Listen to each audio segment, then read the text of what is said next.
Donald Trump is not a role model of American youth.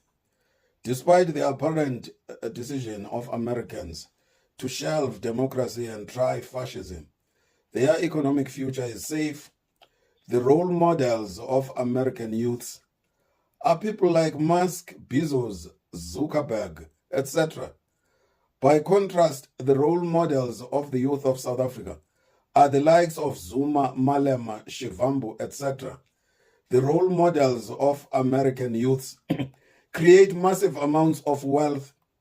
The role models of South African youths create gigantic fuzzy grievances against whites. It is as if our youths are mentored by street corner nyaupe addicts with a giant grievance against society. The grievance propels the druggies to raid the residence of established citizens to grab something to finance the nyaupe addiction. The giant grievance on which black kids are brought up is that they are oppressed by whites. This is a matter of such great national importance that it is a mystery to me that there is no clamor for details. The entire collection of comrade or so-called progressive political parties, including the ANC, exist to liberate blacks from whites. Clearly, this causes enormous negativity, if not animosity, towards whites.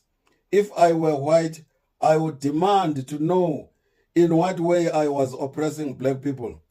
Surely, it is also in the interests of the liberators to specify what whites should stop doing to end their alleged oppression of blacks. Vague, unsubstantiated allegations of oppression are hate-mongering, which amounts to hate speech.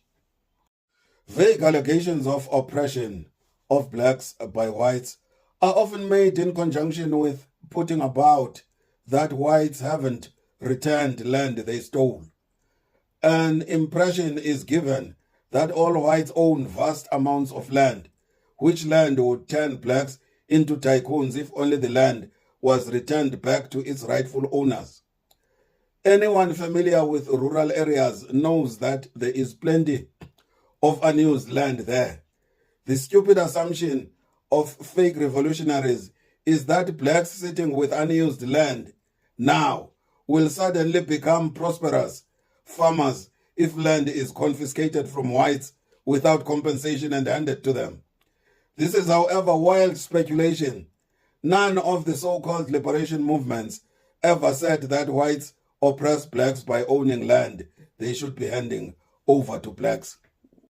Fake revolutionaries are fond of making allegations such as that whites control 90% of the economy and blacks control only 10%. I suspect that the allegation that whites are oppressors is related to this somehow. I assume that to say that whites control 90% of the economy means that whites control 90% of profit-making institutions. I fail to understand how this can be viewed as oppression of blacks by whites. To me, this only means that blacks should build a lot more profit-making institutions to catch up with whites.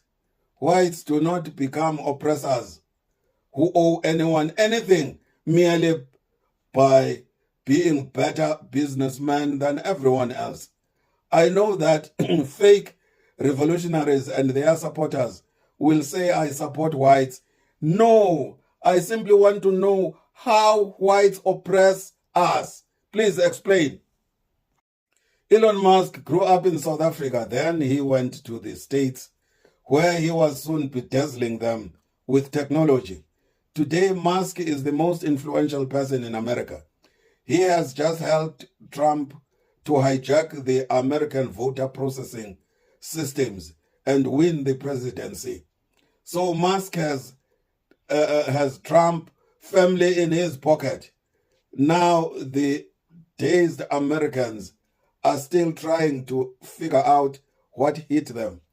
I was tempted to say the dumb Americans. But the story of Musk and the Americans reminds one of the story of white colonialists and indigenous South Africans. If Americans applied our logic, they would regard Elon Musk as their oppressor. But Musk perceived himself as the man who brought technological progress to America.